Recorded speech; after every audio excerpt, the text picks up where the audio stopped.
Hello बच्चों। अगर आपका भी इस बार बोर्ड का पेपर है तो यह वीडियो सिर्फ और सिर्फ आपके लिए है। बच्चों, आज जो हम लोग पढ़ने वाले हैं चैप्टर का नाम है प्रकाश का परावर्तन तथा अपवर्तन। बच्चों, आप सभी को पता ही होगा कि यह कितना इंपॉर्टेंट टॉपिक है। पेपर में सीधे सीधे क्वेश्चन पूछ देगा कि प्रकाश का परावर्तन किसे कहते हैं या फिर प्रकाश क्या है। ठीक है ना, डायरेक्ट क्वेश्चन पूछा जाता है बच्चों। यहाँ से यहाँ पे आप लोगों को लिखा हुआ है प्रकाश क्या है। तो जब भी आपको बच्चों पेपर में पूछेगा कि प्रकाश क्या है तो आप लोग लिखेंगे प्रकाश जो है बच्चों, प्रकाश ऊर्जा का एक रूप है जिसकी सहायता से हम वस्तुओं को देख पाते हैं और प्रकाश सीधी रेखा में चलता है। बच्चों, हम लोग सिर्फ उन्हीं क्वेश्चंस को कवर करेंगे जो क्वेश्चंस पेपर में आने के 100% चांस हैं। ठीक है, तो आप लोग वीडियो के एंड तक जरूर बने रहें। तो बच्चों, प्रकाश का परावर्तन किसे कहते हैं यानी रिफ्लेक्शन ऑफ लाइट क्या होता है। तो बच्चों देखिए, इसकी परिभाषा होती है जब प्रकाश किसी चमकदार या चिकनी सतह से टकराकर उसी माध्यम में वापस लौट आता है तो इस प्रक्रिया को प्रकाश का परावर्तन कहते हैं। यानी बच्चों, मान लीजिए आप लोग शीशा देखे ही होंगे और देखते होंगे शीशे से क्या होता है, अगर प्रकाश टकराता है तो क्या होता है, फिर वापस मुड़ जाता है। इसी को क्या बोलते हैं बच्चों, प्रकाश का परावर्तन यानी रिफ्लेक्शन ऑफ लाइट बोलते हैं। जैसे उदाहरण के लिए दर्पण दिया गया है यहाँ पे, पानी की सतह हो गया, पानी में भी आप लोग देखते होंगे ना, झाँक के देखिएगा आपका चेहरा दिखेगा उसमें, यानी आपका प्रतिबिंब बनता है। ठीक है, पॉलिश की हुई कोई भी धातु है, मान लीजिए कोई लोहे का चीज़ है और पेंट मारा गया है तो आप लोग जाकर देखेंगे ना तो आपका चेहरा दिखेगा वहाँ पे। तो बच्चों, यही है प्रकाश का परावर्तन। अब हम लोग बात करेंगे बच्चों, परावर्तन के जो नियम होते हैं वो क्या होते हैं। तो बच्चों, इसका पहला जो नियम है पेपर में पक्का पूछेगा ही पूछेगा। ठीक है, आप लोग ये कभी मत सोचना कि नहीं पूछेगा, यह क्वेश्चन छपा छपाया मिलने वाला है बच्चों आप लोगों को।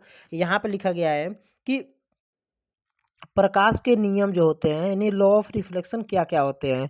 तो बच्चों, नियम फर्स्ट कह रहा है कि आपतित किरण, परावर्तित किरण तथा अभिलंब तीनों जो होते हैं बच्चों ना एक ही तल में होते हैं। आ रही बात समझ में। फिर अगला नियम है, नियम सेकेंड है बच्चों, आपतन कोण परावर्तन कोण के क्या होता है, बराबर होता है। ठीक है, जिसे आपतन कोण को आई बोलते हो और परावर्तन कोण को बच्चों क्या होता है, आर बोलते हैं। ठीक है, यह सवाल बोर्ड में बहुत बार आता है और बहुत बार आ चुका है बच्चों। ठीक है, तो बहुत ही ध्यान से देखेंगे। आइए इसको हम लोग देखते हैं कि आखिर में क्या एक्चुअल में इसको क्या बताया जा रहा है। ठीक है, तो इसको मैं आपको कॉपी पे बताता हूँ।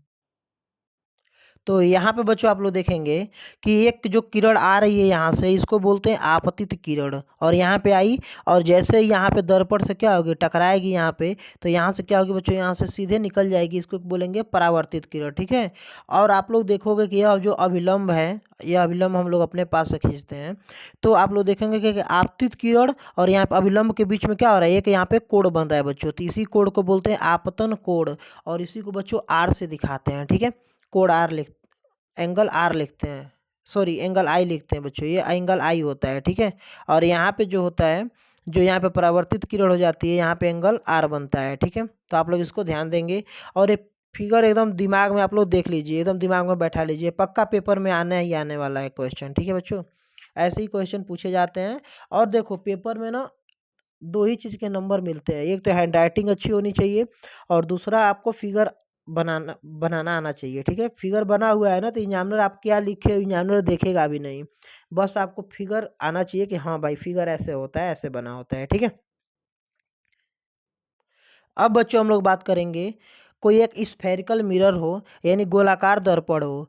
तो बच्चों देखो, अवतल दर्पण क्या होता है, जिसे इंग्लिश में कॉनकेव मिरर बोलते हो आप लोग, कि यह अंदर की ओर मुड़ा होता है और क्या होता है, दाढ़ी बनाने में, टॉर्च में, सोलर कुकर में क्या होता है, इसका उपयोग होता है। देखो कई बार उपयोग भी पूछ देता है बच्चों ना कि अवतल दर्पण का उपयोग कहाँ होता है और उत्तल दर्पण का कहाँ होता है। अधिकतर ये क्वेश्चन पूछा जाता है पेपर में कि अवतल दर्पण और उत्तल दर्पण का यूज कहाँ होता है बच्चों। तो यहाँ ध्यान देंगे, अवतल दर्पण का यूज कहाँ होता है, दाढ़ी बनाने में, टॉर्च में, सोलर कुकर में। और यहाँ पे लिखा हुआ है उत्तल दर्पण का यूज कहाँ होता है बच्चों, ये जो बाहर से उभरा होता है ना उत्तल दर्पण, इसका यूज होता है वाहन के मिरर में।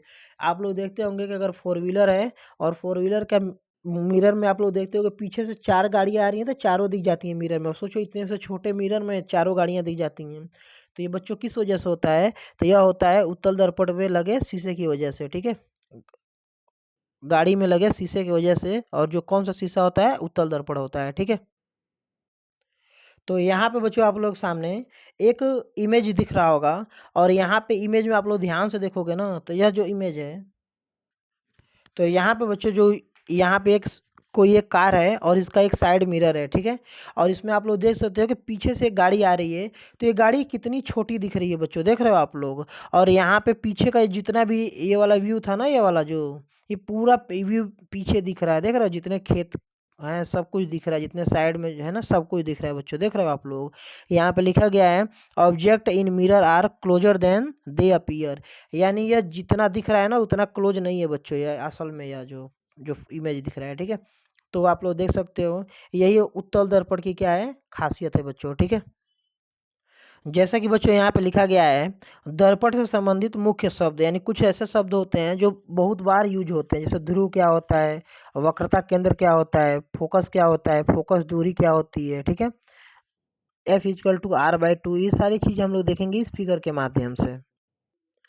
तो यहाँ पे बच्चों आप लोगों को दिख रहा होगा एक हमारे पास गोलाकार वक्रता केंद्र, यहाँ पे इसको वक्रता केंद्र बोलते हैं, दिख रहा है यहाँ पे गोलाकार मिरर है कोई एक, ठीक है बच्चों। तो गोलाकार मिरर में जब इसको आप लोग क्या करोगे, इधर कलई कर दोगे, यहाँ से कट कर दोगे, अगर जो यहाँ से ऐसे कट कर दोगे और इधर कलई कर दोगे तो यह जो सतह बनेगा यह परावर्तक सतह बनेगा और यह अवतल बनेगा, ठीक है। इसको अवतल बोलेंगे। और जब यही आप लोग यहाँ से इसको आप लोग कट करोगे ऐसे और जब पीछे आप लोग कलई कर दोगे बच्चों, तो आगे वाला जो सतह होगा परावर्तक सतह उस वो क्या बनेगा, तो यह हो जाएगा उत्तल दर्पण, ठीक है बच्चों। और यहाँ पे जो जो एकदम बीचों बीच का हिस्सा होता है ना या कटे हुए भाग का, या जो बीचों बीच का हिस्सा होता है वहाँ पे पोल बोलते हैं, यानी ध्रुव बोलते हो, ठीक है। और यह जिस गोले से काट कर बनाया जाता है बच्चों दर्पण को, आप लोग इस लिखे हुए पे ध्यान मत देना, ये गलत लिखा गया है यहाँ पे, यह अवतल होगा तो यहाँ पे उत्तल गलती से लिखा गया है, और ये उत्तल होगा तो यहाँ पे अवतल लिखा गया है, इस पे मत ध्यान देना आप लोग, ये अवतल है और ये उत्तल है, ठीक है। तो यहाँ पे आप लोग बच्चों ध्यान देंगे कि यहाँ पे जो जिस गोले से काट के बनाया जाता है, आपको पता ही है कि उस गोले का एक केंद्र होगा, उसी को वक्रता केंद्र बोलते हो, ठीक है ना। वक्रता केंद्र सी बोलते हैं, ठीक है। और यहाँ से लेकर परिध तक की दूरी को वक्रता त्रिज्या बोलते हैं, ठीक है। ये सारी चीज़ें आप लोग मैथ में भी पढ़े होंगे। और जो लाइन ध्रुव और वक्रता केंद्र को मिलाते हुए जाती है बच्चों ना, उसी को प्रिंसिपल एक्सिस यानी मुख्य अक्ष बोलते हैं, ठीक है। आई होप आप लोग को समझ में आ रहा होगा बच्चों। अब आप लोग देखोगे मिरर का फार्मूला, यानी दर्पण का सूत्र क्या होता है बच्चों, तो वो होता है 1/F=1/V+1/U होता है, ठीक है।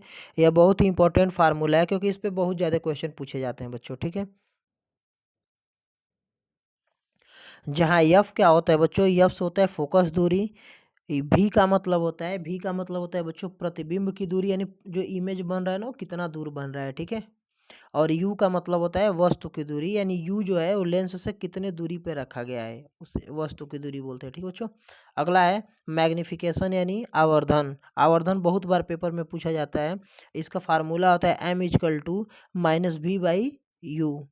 पक्का पूछा जाता है पेपर में कि आवर्धन क्या होता है, ठीक है। तो आप लोग फार्मूला देख के जाएंगे, यम बराबर होता है -V/U, ठीक है बच्चों। तो आप लोग इसको इस चीज़ को क्या करेंगे, आप लोग ध्यान देंगे, ठीक है।